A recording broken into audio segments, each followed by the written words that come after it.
ஓம் அகத்தீஸ்வராய நமக.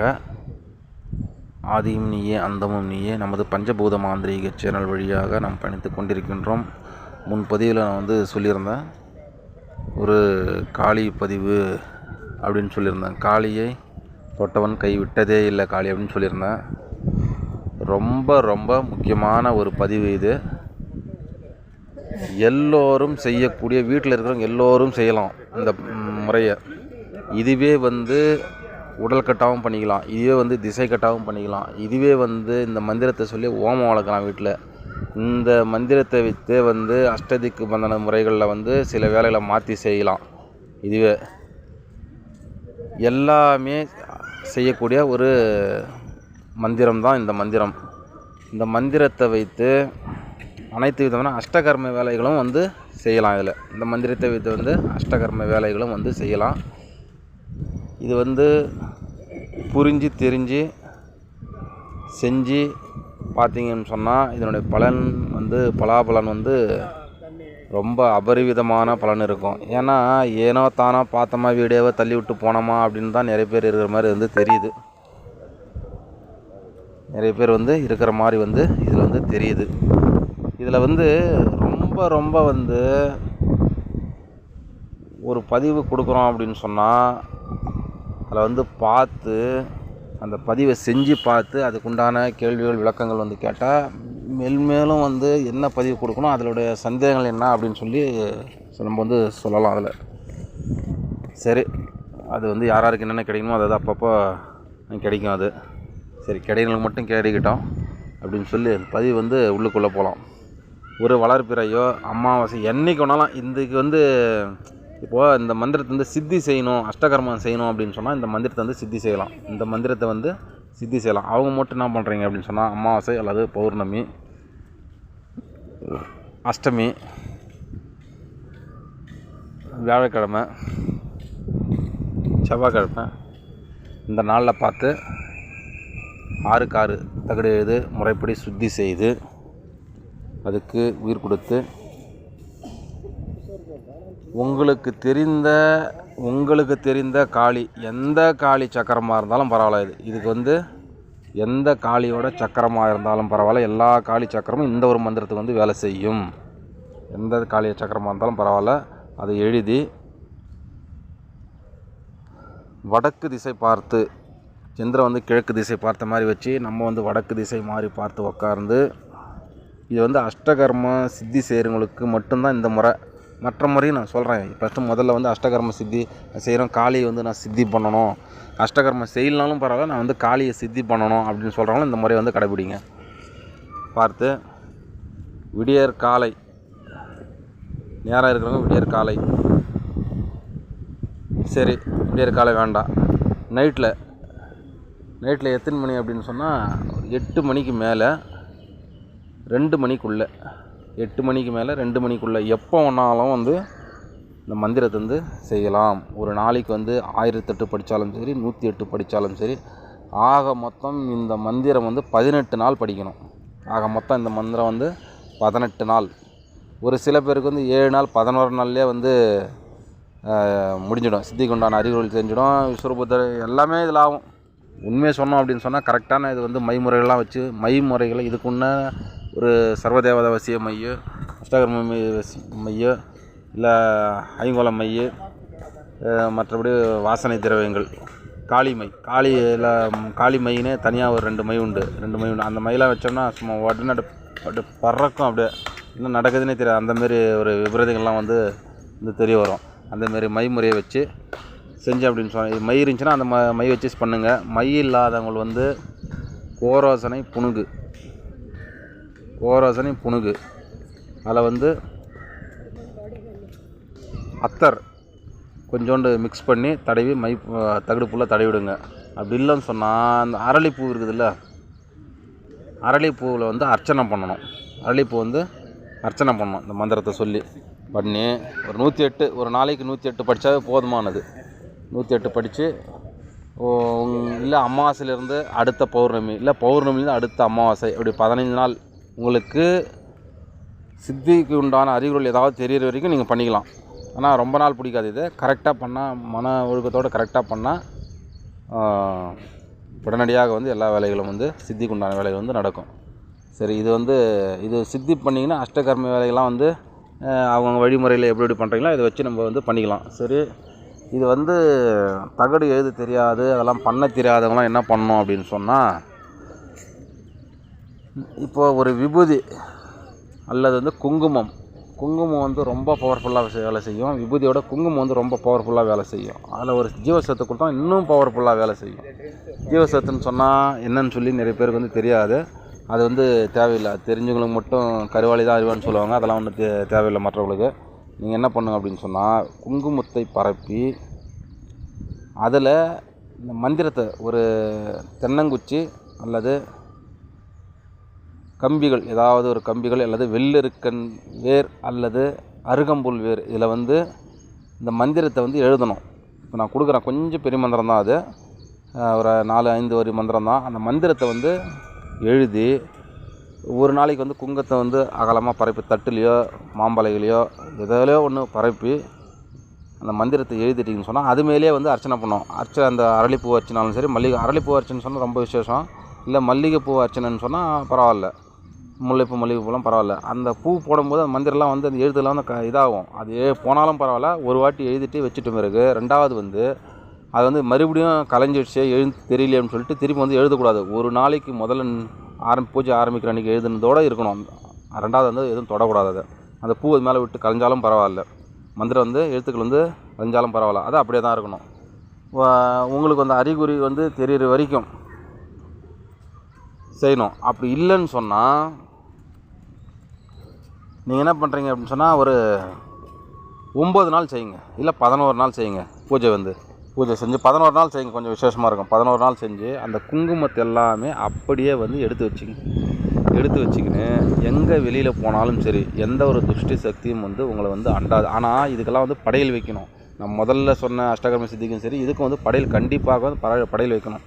நீங்கள் சைவ படையல் வச்சாலும் சரி, அசைவ படையல் வச்சாலும் சரி, அசைவ படையல் வச்சாலும் சரி, கண்டிப்பாக வந்து படையல் வைக்கணும். உங்களுக்கு முடிஞ்ச அளவுக்கு வந்து நெய்வேத்தியங்கள் வச்சு படையல் வச்சு எலுமிச்சங்கனி கண்டிப்பாக அறுத்து 2 பக்கம் வைக்கணும். எலுமிச்சங்கனி, ஏன்னா இது கொஞ்சம் ஆக்ரோஷமான மந்திரம். அது எலுமிச்சங்கனியை அறுத்து குங்குமம் தடவி அதில் வந்து 2 பக்கம் வைக்கணும். நீங்கள் குங்கத்தில் எழுதி வச்சாலும் எலுமிச்சங்கனி வைக்கணும். தகடு வச்சு செஞ்சாலும் வந்து அதுக்கு வந்து பலி கொடுத்து, தகடுக்கு வந்து பலி கொடுத்து, இது வந்து மகா நைவேத்தியங்கள் வந்து எடுத்து செய்யணும். இதை வச்சு நீங்கள் என்ன பண்ணணும் சொன்னால், வெளியில் எங்கே போனோம் அப்படின்னு சொன்னால் நெத்தியில் இட்டுன்னு போனால் எந்த ஒரு துஷ்ட சக்தியும் வந்து அண்டாது. உடம்புல எதாவது நெகட்டிவ் இருந்தாலும் வந்து வெளிப்படும், தோன்றிடும். உங்கள் எதிரி யாராக இருந்தாலும் தலை வணங்கி வழிவிட்டு ஒதுங்கி போவான். இதுதான் வந்து இதனுடைய முறை. சரி, இதே வந்து விபூதியில் என்ன பண்ணணும்னு சொன்னால் அப்படியே மாற்றிக்கணும். சரி, இந்த முறை வந்து முடிஞ்சு போச்சு. சரி, விபூதியில் என்ன பண்ணணும் அப்படின்னு சொன்னால், ஒரு சொட்டு ஏரெஞ்சல் தைலம்னு சொல்லிட்டு கிடைக்கும். அந்த ஒரு சொட்டு ஏரெஞ்சல் தைலத்தை வந்து ஒரே ஒரு சொட்டு அதில் விட்டு கலந்து அதில் வந்து பரப்பி இதே மந்திரத்தை விபூதியில் எழுதி இதுக்கும் எலுமிச்சங்கனி பலி கொடுத்து அறுத்து 2 பக்கம் வச்சு மகா நைவேத்தியங்கள் வைத்து இந்த மந்திரத்தை வந்து ஒரு நாளைக்கு 108 முறை 11 நாள் படித்து விபூதி எடுத்து பத்திரப்படுத்தி வைத்து கொண்டு தினமும் இந்த மந்திரத்தை வந்து 9 முறை சொல்லி, இப்போ ஒரு வீட்டுக்கு யாராவது எதனா இப்போ கண்டிஷ்டி ஆகிடும்னு சொன்னால் இந்த மந்திரத்தை 9 முறை சொல்லி 4 மூலையிலையும் வந்து தூவி விட்டுட்டு போயிட்டோம்னு சொன்னால் எந்த ஒரு கண் திருஷ்டி தோஷங்கள் வந்து வீட்டுக்கு அண்டாது. இது ஒரு முறை. இதே வந்து உடல் கட்டாகவும் பயன்படுத்திக்கலாம். இதே வந்து ஒரு இடத்துல எங்கேயாவது உட்காந்து இருக்கிறோம் நம்ம அப்படின்னு சொன்னோம்னா திசைக்கட்டுக்கும் வந்து போட்டு பயன்படுத்தி பூஜைகள் வந்து செய்யலாம். உடல் கட்டும் பயன்படுத்திக்கலாம். இன்னும் சொல்ல போனால் இந்த ஒரு விபூதியை வந்து ஒரே ஒரு நல்ல விபூதியாக இருக்கும், பசுஞ்சாண விபூதியாக இருக்கணும். அல்லது வந்து இந்த சித்தநாதன் விபூதின்னு சொல்லிட்டு கிடைக்கும். அந்த விபூதியை எடுத்து ஒரே ஒரு மிளகளவு, இல்லை அதோட சின்னதாக இருந்தாலும் சரி, அப்படியே கொஞ்சம் தண்ணி விட்டு அப்படியே டெய்லி வந்து ஒரு இது வந்து உள்ளுக்கும் சாப்பிட்லாம். ஒன்றும் தப்பு கிடையாது. விபூதி இதில் வந்து ஒன்றும் தவறுன்றது ஒன்றுமே கிடையாது. பசுஞ்சாண சாப்பிட்றதுல தவறு ஒன்றும் கிடையாது. எதுவாக இருந்தாலும் உள்ளீடு மருந்துகள் ஏதாவது இருந்தால் கூட வந்து இதில் வந்து அது வந்து அந்த மருந்தை வந்து ஒன்றுமே இல்லாத பண்ணிவிடும். உடலில் வந்து மருந்து இருந்தாலும் எதுவே இருந்தாலும் ஒன்றுமே இல்லாத பண்ணிவிடும். இப்போ வந்து நம்ம வந்து அஷ்டகர்ம தகடுக்கு செய்கிறவங்களுக்கு அது பண்ணிட்டோம். ரெண்டாவது வந்து குங்குமம் அதில் பார்த்துட்டோம்.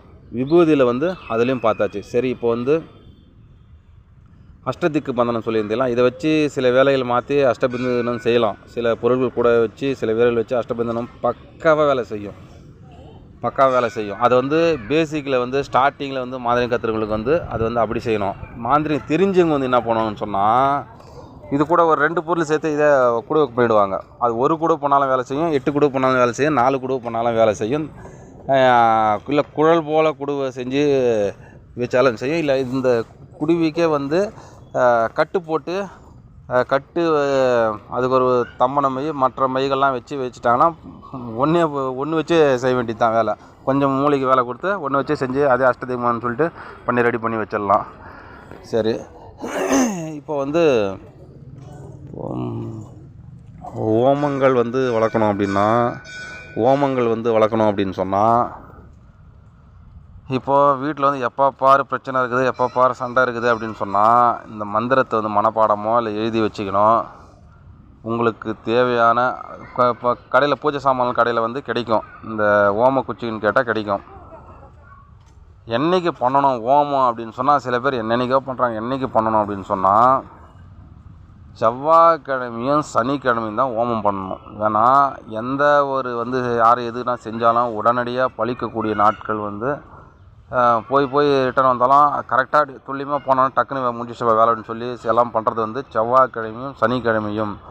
அதை விட்டால் சனி ஓர செவ்வாய் ஓர இந்த மாதிரி ஓரில் தான் வந்து எல்லாருமே வந்து கெட்ட வேலைகள் வந்து அதிகமாக வந்து செய்கிறது. அதனால் வந்து செவ்வாய்க்கிழமையும் வந்து சனிக்கிழமை வந்து ஓமங்கள் வளர்க்க வந்து பார்த்துங்க. அது சின்னதாக ஒரு வாங்கினாலும் சரி, இல்லை கொஞ்சமாக நம்மளே பண்ணி கல் வச்சு பண்ணாலும் சரி, இந்த மந்திரத்தை வந்து சொல்லி நீங்கள் என்ன பண்ணுறீங்கன்னு சொன்னால், அரளிப்பூ இருக்கணும். கண்டிப்பாக வந்து அரளிப்பூ இருக்கணும். இந்த ஓம வளர்க்கறதுக்கு இந்த மந்திரத்துக்கு வந்து அரளிப்பூ கண்டிப்பாக இருக்கணும்.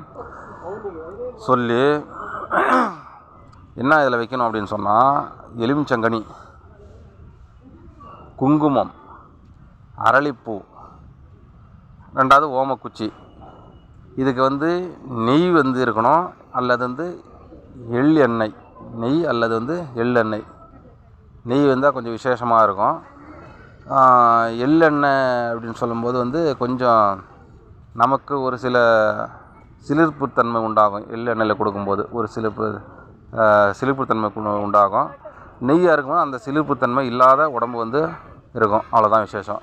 இந்த மந்திரத்தை வந்து ஒரு 108 முறை சொல்லிக்கின்னு, இல்லை ஒரு 48 முறை சொல்லி ஒவ்வொரு குச்சியாக ஒடித்து அதில் வந்து தொட்டு அதில் வந்து நம்ம போடணும்.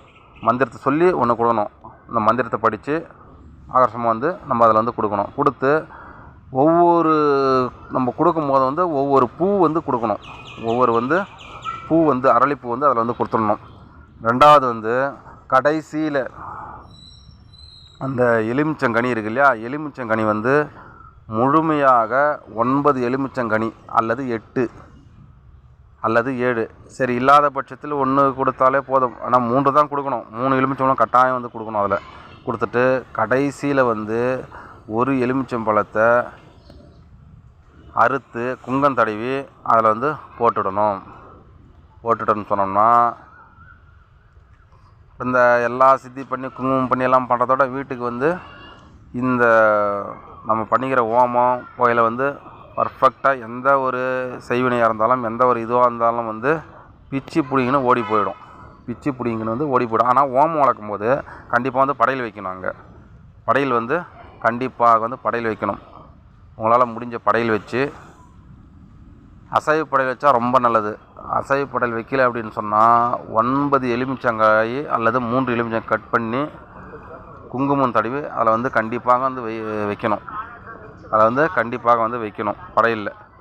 படையில் வச்சுட்டு மறுபடியும் அதை வந்து தானமாக கொடுத்துட வேண்டியதான். தண்ணியில் விட்டுற வேண்டியதால் காக்காய்க்கு யாருக்குன்னா கொடுத்துட வேண்டியது. அதை வந்து நம்ம சாப்பிடக்கூடாது. இதுதான் வந்து முறை. இதில் சந்தேகங்கள் எதுவும் இருக்காதுன்னு நினைக்கிறேன். சந்தேகங்கள் இருந்தால் வந்து கேளுங்க. ஆனால் ரொம்ப தெளிவான ஒரு பதிவு கொடுத்துருக்கேன். சரி, மந்திரத்தை வந்து இப்போ வந்து நம்ம பார்க்கலாம். அந்த மந்திரத்தை வந்து இப்படி தான் படிக்கணும். கொஞ்சம் அப்படியே நம்ம படிக்கிற மாதிரி படிச்சிங்க அப்படின்னு சொன்னால் எல்லோரும் செய்யலாம். வீட்டில் இருக்கிற அத்தனை பேருமே செய்யலாம். சின்னவங்க பெரியவங்க யாருன்னு இதுவும் கிடையாது. இந்த மந்திரத்தால் வந்து எந்த ஒரு உபத்திரமும் வராது. ஆனால் பக்காவாக வேலை செய்யக்கூடிய ஒரு மந்திரம். கூடவே யாரோ ஒரு ஆள் இருக்கிற மாதிரியே இருக்கும். இந்த மந்திரம் வந்து கூடவே வந்து யாரோ ஒரு ஆள் இருக்கிற மாதிரியே இருக்கும். நான் வந்து ஒரு சில விஷயம் மட்டும்தான் சொல்லியிருக்கேன். அதில் இன்னும் பல விஷயங்கள் இருக்குது. இதுவே வந்து போதுமானது. சரி, மந்திரத்தை வந்து பார்க்கலாம். இப்போ ஓம் நமோ பகவதே உம் கம் ரம் பத்ரகாளி ருத்ரகாளி சம்ஹாரகாளி பூதகாளி பூத சம்ஹாரகாளி கர்ம சம்ஹாரகாளி காருண்யகாளி வீரபத்ரகாளி உன் பேர் சொல்லி யோமிக்கிறேன் பாபா. வந்து நீ அங்க பங்கங்களும் அகன்ற கர்மங்களும் நீக்கி எரி எரி நசி நசி இட்ட பூஜையெல்லாம் உனக்குத்தான் காளி. ஓம் ஓம்கார அகார உகார சிகார வகார யகார மகார க்ரோம் க்ரீம் ஓம் பட் வா. பாருங்க. ஓம் நமோ பகவதே உம் கம் ரம் பத்ரகாளி ருத்ரகாளி சம்ஹாரகாளி பூதகாளி பூத சம்ஹாரகாளி கர்ம சம்ஹாரகாளி காருண்யகாளி வீரபத்ரகாளி காளி உன் பேர் சொல்லி யோமிக்கிறேன் பாபா. வந்து நீ அங்க பங்கங்களும் அகன்ற கர்மங்களும் நீக்கி எரி எரி நெசி நெசி இட்ட பூஜை எல்லாம் உனக்குத்தான் காளி. ஓம் ஒகார அகார உகார சிகார வகார யகார மகார க்ரோம் க்ரீம் ஓம் பட் சிவா. சேனலை வந்து சப்ஸ்கிரைப் பண்ணுங்கள், லைக் பண்ணுங்கள், ஷேர் பண்ணுங்கள். நிறைய பேர் வந்து பார்க்குறீங்க, ஆனால் சப்ஸ்கிரைப் வந்து யாரும் பண்ணலை. ஒரு லிமிட்டோடு இருக்குது. இதனுடைய வந்து இன்னும் அடுத்த மாதம் இதில் வந்து சில தீட்சைகள் வந்து இலவசமாக வந்து நம்ம வந்து கொடுக்கலாம் அப்படின்னு இருக்கோம். ஒரு 108 பேருக்கு வந்து தீட்சை வந்து இலவசமாக கொடுக்கலாம் அப்படின்னு இருக்கோம். மாந்திரிகத்தை வந்து முதல் நிலை, 2ஆம் நிலை. முதல்ல வந்து யாரை வந்து நம்ம உபாசனை பண்ணணும், 2வது யாரை வந்து சித்தி பண்ணணும், 3வது யாரை வந்து ஐக்கியப்படுத்தணும், 4வது எப்படி வந்து தொழில் முறையாக வேலை செய்யணும் அப்படின்றத வந்து ஒரு சில பதிவுகள் தீட்சைகள் வந்து இலவசமாக கொடுக்கலான்னு இருக்கேன். சேனலை வந்து எல்லோருக்கும் வந்து ஷேர் பண்ணுங்கள் முடிஞ்ச அளவு.